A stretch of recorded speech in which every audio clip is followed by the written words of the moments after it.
안녕하세요. 분당 서울대병원 호흡기내과 조영재입니다.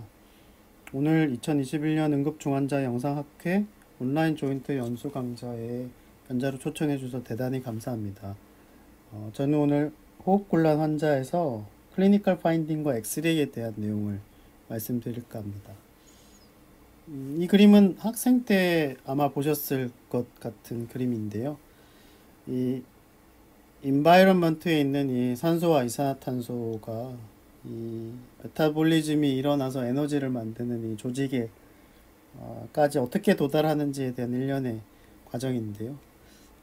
벤틸레이션이 이제 폐에서 일어나게 되고 그 알베올라 블러드 베리어에서 디퓨전이 일어나게 되고요. 심장을 통해서 헤모글로빈과 결합한 산소가 퍼퓨전을 해서 산소와 이산화탄소가 이제 트랜스포테이션이 되고 결국 조직에서는 에너지 프로덕션이 일어나는 이런 일련의 과정이고 거기서 이제 게스 페이지로 일어나는 경우를 흔히 이제 외호흡이라고 표현을 하고 리퀴드 페이지가 일어나는 걸 내호흡이라고 표현을 했던 기억이 다들 나실 것 같습니다. 이 호흡곤란을 얘기하기 위해서는 당연히 옥시젠 세츄레이션을 어떻게 매저하는지 방법에 대해서 조금 이해를 하실 필요가 있어서 준비한 슬라이드고요. 이제 대개는 피에서 직접 없는 ABG, 그냥 트랜스큐테니어스하게 얻는 펄스 옥시메터가 이제 흔히 쓰이죠. 네. ABG에 당연히 파셜 프레셔를 직접 재고요. 뭐 장점, 단점 충분히 뭐 제가 말씀드리지 않아도 인지하실 것 같은데 이제 사실은 여기서는 SaO2, 여기서는 SpO2가 되는데 뒤에서 말씀드리겠지만 결국은 PaO2를 우리가 모니터링을 하는 이유는 뭐 아무리 쉽고 편해도 이 펄스 옥시미터는 부정확할 수 있는 부분이 있기 때문입니다. 그리고 또 하나 저희가 눈여겨봐야 될 건이 옥시헤모글로빈 디소시에이션 커브, 산소 해리 곡선이라고 흔히 표현하는데 요 오른쪽 그림에서 이 pH가 떨어지거나 템퍼러처가 올라가면 해리 곡선이 이렇게 이동을 해서 티슈에서 옥시즌이 훨씬 더 잘 딜리버리 된다. 이제 이런 게 더 많이 이 부분이 해리가 되는 거죠. 잘 아시는 부분일 거고요. 사실 이제 여기 지금 PO2와 SaO2 관계에서 노말 아테리얼이라고 되어 있는데 이 노말이 사실 전혀 연령을 이제 고려하지 않은 노말이고요. 실제로는 우리의 목표는 PO2 60, SaO2 90 정도가 대개는 어떤 타겟이 되고 아까 말씀드렸던 이 조직에서는 이 믹스드 비너스 블러드를 얻었을 때 게스 어널리시스를 하면 이 PO2는 보통 40, SaO2는 한 75 정도 나오게 되죠. 이 점을 기점으로 해서 이 90% 이상의 이 그래프와 90% 미만의 그래프의 기울기는 굉장히 차이가 큽니다. 이 사실을 인지하는 건 대단히 중요하고요. 호흡곤란 환자를 접근을 할 때. 그래서 이 60 밑으로 되기 시작하면 이 세츄레이션이 떨어짐과 동시에 굉장히 빠른 속도로 저산소증이 올 수 있습니다. 잠시 언급드렸던 대로 왜 PaO2가 스탠다드여야 하냐. 아까 잠깐 보여드렸던 이 게스 리퀴드 페이지에서 결국은 이 파셜 분압의 이 파셜 프레셔 분압의 그레디언트에 따라서 이 디퓨전이 결국 결정이 되고요. 조직에서도 마찬가지로 이 분압의 변화를 이 세포들이 센싱을 합니다. 그리고 말씀드렸듯이 이런 상황에 대해서 펄스 옥시미터는 정확하지 않을 수 있고요. 결국은 산소가 전달되는 이 과정은 바로 이 알베올라와 아테리얼 사이의 요 과정에서 장애가 있냐 없냐가 될 것입니다. 그걸 보통 AaDO2라고 흔히 이제 표현을 많이 하는데 요즘 뭐 이걸 측정해서 뭐 의무기록에 남기는 사람을 저도 거의 보지 못했습니다. 이 뭐 호흡 상수 이런 개념도 굉장히 이제 요즘 뭐 어디 강의하는 데도 별로 없고요.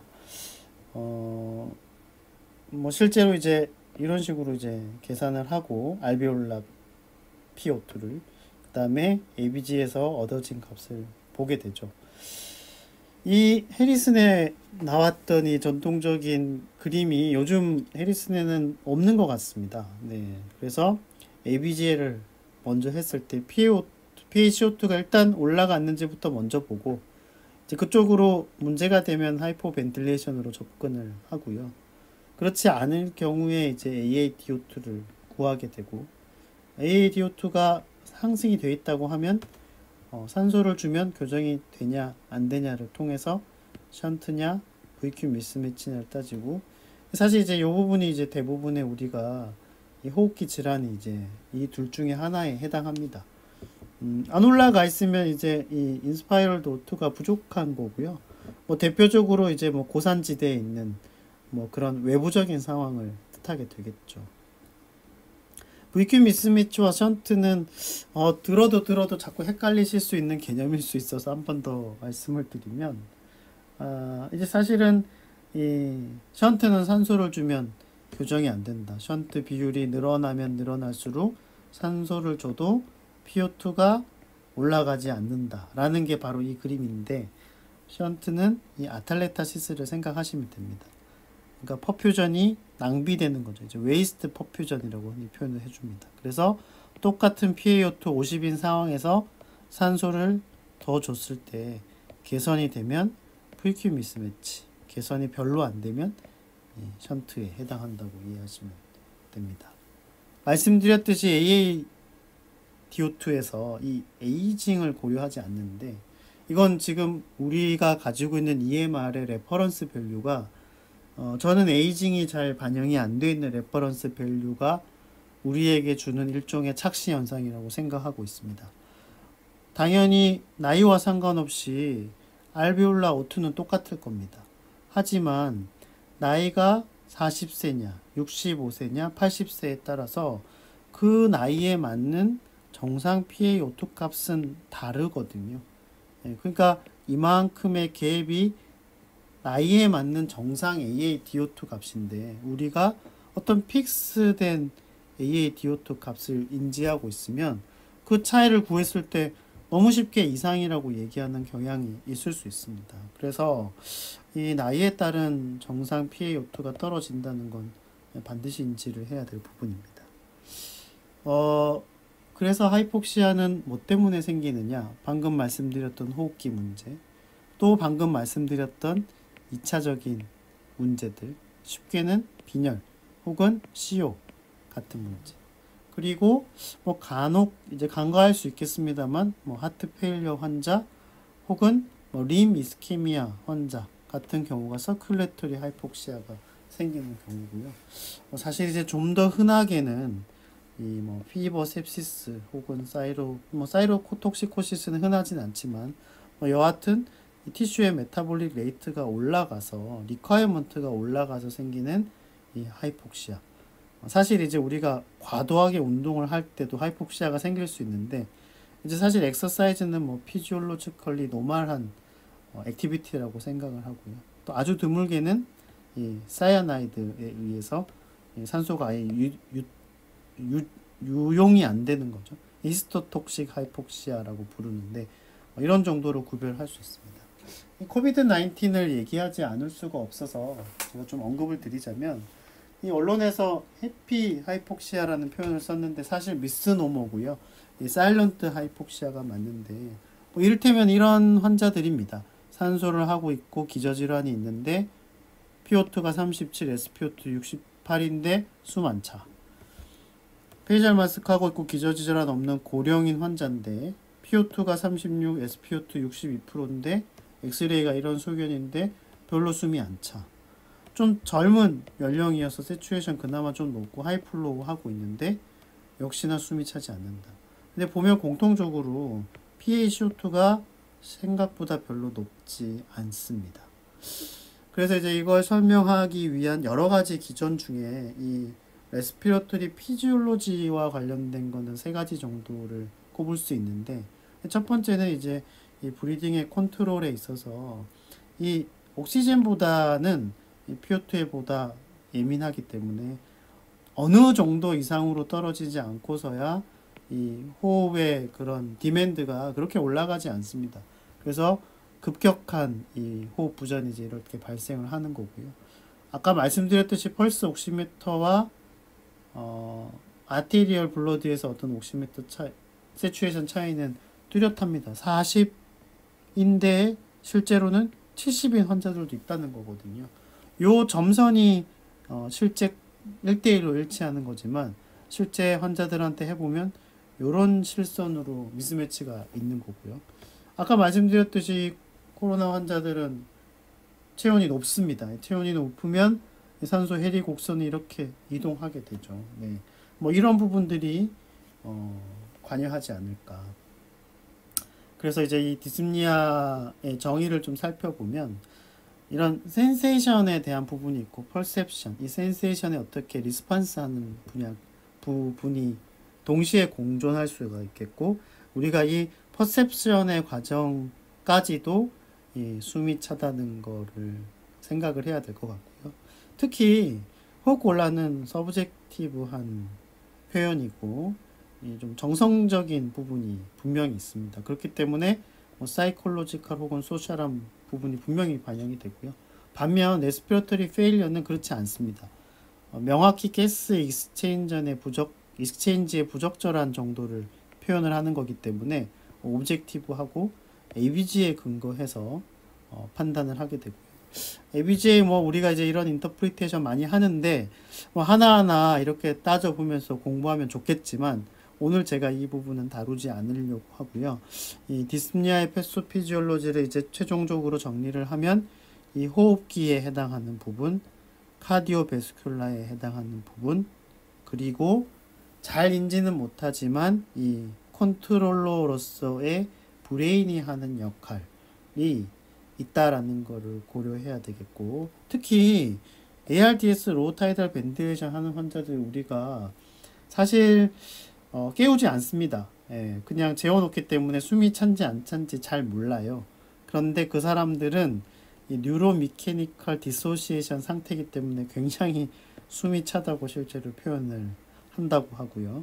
이 이모셔널 리스판스에 의한 호흡곤란 같은 경우는 이런 림빅 시스템의 뉴럴 액티베이션에 의해서 나타나는 호흡곤란이라고 이해를 하시면 좋을 것 같고, 그래서 이제 그걸 정리를 하면 이런 다양한 아나토미컬한 레스피레토리 시스템이 이 뉴럴 네트워킹에 의해서 어페런트 시그널이 들어갔을 때 느끼는 센세이션에 대한 부분이 있고, 거기에 반응해서 이퍼런트 시그널을 통해서 이 퍼셉션 하는 그런 부분이 있다라는 것이 이 디스니아와 관련된 내용이 되겠습니다. 이제 좀 임상적인 부분은 좀 빠르게 설명을 드리면서 진행해 보겠습니다. 이 호흡 부전은 타입 1, 2, 3, 4로 나뉘게 되고요. PaO2 60 미만 하이폭세믹, PaCO2 45 이상 하이퍼캡니닉 라고 이제 1, 2로 구별을 하고, 3, 4는 임상 상황에 대한 내용이기 때문에 당연히 1, 2가 다 존재할 수 있습니다. 특히 말씀드렸듯이 PaCO2가 유지되느냐 그렇지 않느냐에 따른 차이를 좀 보면 좋을 것 같고요.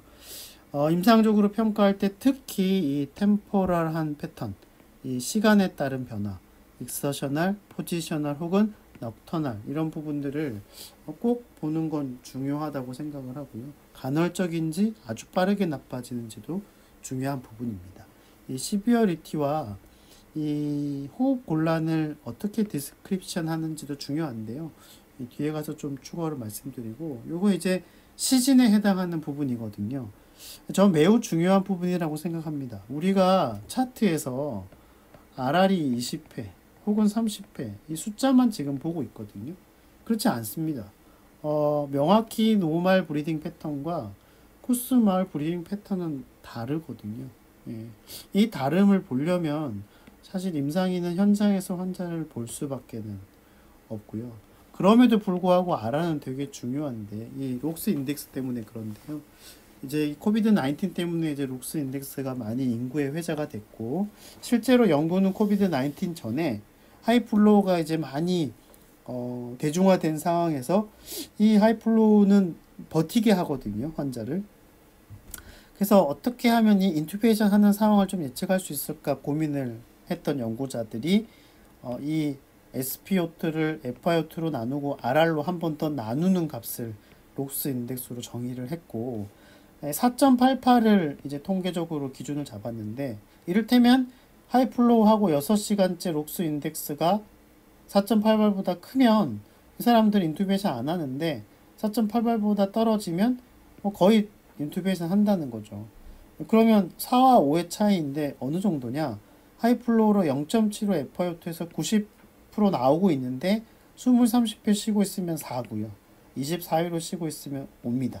그러니까 이제 이 정도로 해보면 록스 인덱스 4, 5가 어느 정도인지, 거기에 RR이 얼마나 기여하는지는 잘 아실 수가 있겠고, 우리가 이제 숨찬 환자를 서로 커뮤니케이션 할 때 얼마나 숨이 차요? 라고 했을 때 MMRC 2점입니다 라고 커뮤니케이션 하면 굉장히 좋습니다. 환자한테 응급실 오실 때 중간에 좀 쉬셨나요? 라고 물어보면 됩니다. 네. 그랬을 때 그랬어 라고 하면 모더레이트 라고 얘기할 수 있고요. 아니야, 나 너무 힘들었어 라고 얘기하시면 3점 이상 해당하고, 그냥 실려서 오면 4점, 뭐 이런 식으로 이제 할 수 있는 스케일이고요. 아까 그 여러 가지 표현들이 있다고 제가 말씀드렸는데, 뭐 이 각각의 표현들이 시사하는 질환이 좀 다를 수 있다는 거죠. 이를테면 이런 겁니다. 가슴이 답답하다는 것과 심호흡을 할 수 없다고 느낀다, 이게 서로 다른 디지즈 엔티티에 대한 표현이라는 거죠. 혹은 더 많은 공기를 마시고 싶다라는 것과 내 숨이 끝까지 나오지 않는다, 똑같은 호흡 곤란 디스프니아이지만 다른 질환일 수 있다는 이런 부분들은 이제 피지컬 그 히스토리 테이킹에서 얼마나 잘 하냐에 달려 있는 부분이고요. 피지컬 이그잼 요즘은 그래요. 그 잘 안 합니다. 안 합니다. 안 하는 게 개탄스러운데, 듣는 것과 보는 것인데요, 결국은. 청진을 통해서 요 정도. 저는 뭐 너무 복잡하게 다 뭐 풀 이그잼 할 필요 없다고 생각하지만, 그냥 이 정도의 기본을 하고, 이 정도의 기본을 우리가 눈으로 확인해주고, 특히 이 파라독시컬 업도미널 무브먼트는 꼭 알고 이거를 볼 줄 알아야 이 사람 지금 이제 곧 인투베이션 해야 되겠네 라고 생각을 할 수도 있다고 생각을 하고, 그 일례로 이제 클러빙 같은 것들이 요즘 이렇게 쉽게 간과되는 부분인 것 같아서, 근데 뭐 보기는 굉장히 쉽거든요. 그리고 클러빙이 있는 환자들은 이 사람 좀 오래된 뭔가가 있겠구나 라는 거를 시사하는 그런 파인딩이기 때문에 뭐 저는 인지하는 건 되게 중요하다고 생각을 합니다. 그럼 실제로 이제 히스토리 테이킹 피지컬 이그잼 이후의 상황, 세츄에이션 붙이고 있죠. 그 다음 제일 먼저 하는 건 결국 엑스레이에 됩니다. 뭐 그 뒤에 뭐 스텝에 따라서 여러 가지 복잡한 검사들 하는데, 오늘은 엑스레이. 당연히 어큐트 크로닉 중요하다고 제가 좀 전에 말씀드렸던 거 한 번 더 강조드리고, 그게 중요한 이유는 결국 시사하는 질환을 저희가 추론할 수 있기 때문이고요. 19판 해리슨에는 나왔지만 20판 해리슨에는 더 이상 없는 표인데요.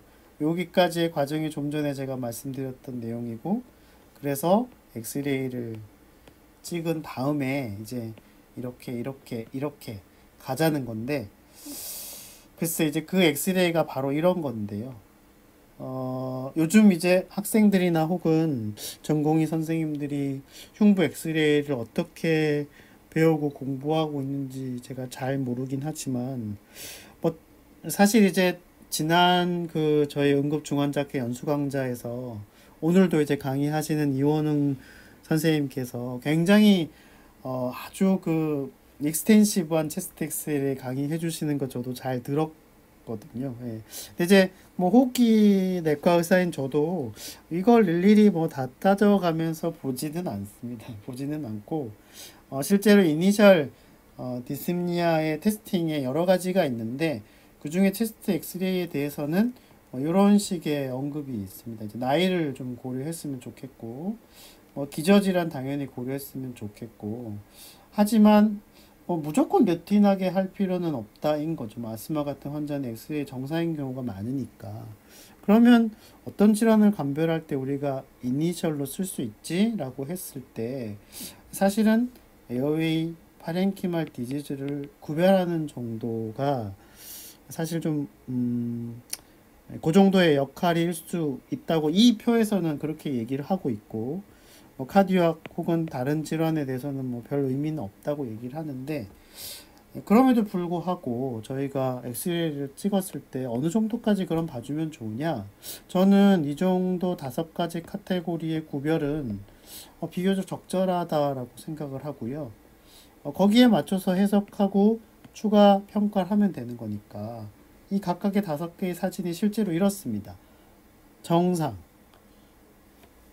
디퓨즈한 레티큘러 오페시티가 있는 경우, ILD 의심이 되는 경우, 하이퍼 인플레이션이 있는 COPD,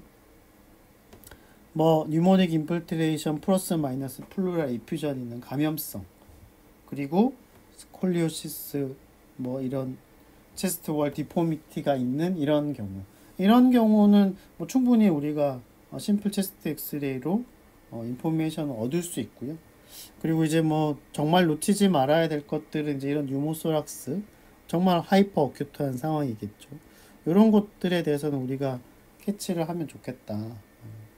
근데 이제 엑스레이 포토볼을 찍게 해야 되는데 보내도 될 것 같은데 CT를 그냥 찍으면 되지 않을까? 이런 생각들을 요즘 하시는지 잘 모르겠고, 라케다랄 데쿠비투스 인스피레이션 익스피레이션 찍으면 좋다는데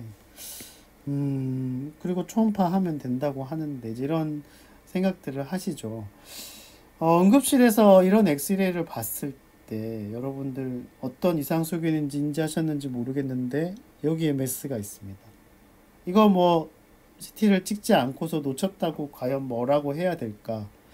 저는 이 부분 때문에 환자가 응급실에 왔는지 사실은 되물으면 된다고 생각을 하고, 레테랄 뷰 같은 거에서 이런 RML 아텔렉테시스를 보는 건데 이렇게 레테랄 뷰를 잘 찍어서 위치를 잘 봤어요. 여기에 아니다라는 거를. 그런데 또 CT를 찍어서 확인을 하는 건 무슨 의미일까? 치료에 도움이 될까? 이제 이런 생각들이 좀 들고요. 특히 중환자실에서는 여전히 루틴 오더로 냅니다. 저도 마찬가지고. 근데 시행하는 시간 1초입니다. 하루 중에 1초. 환자 이송 너무 어렵죠. CT 찍기는. 동일한 상황이 있고요. 실제 케이스인데 수술한 다음날 갑자기 숨이 차다고 했고 하트레이트 올라가고 혈압도 떨어졌습니다. 인투베이션 했는데 사진을 봤더니 잘 모르겠는데요. 바로 CT를 찍었죠. 그래서 바로 엠볼리즘을 찾았습니다. 인투베이션 하고서라도 찍어야 되는 거죠. 이런 경우에 엠볼리즘을 서스펙티드 했기 때문에 MDCT를 찍을 수 있었던 거고, 그럼에도 불구하고 엑스레이가 유용할 때도 분명히 있습니다. 그래서 이 사람은 최근에 제 환자였고 실제로 괜찮다가 갑자기 뉴모소락스가 생기면서 체스트 튜브를 넣고 나서 이렇게 나빠져서 결론은 이렇게 되면서 사망하셨거든요.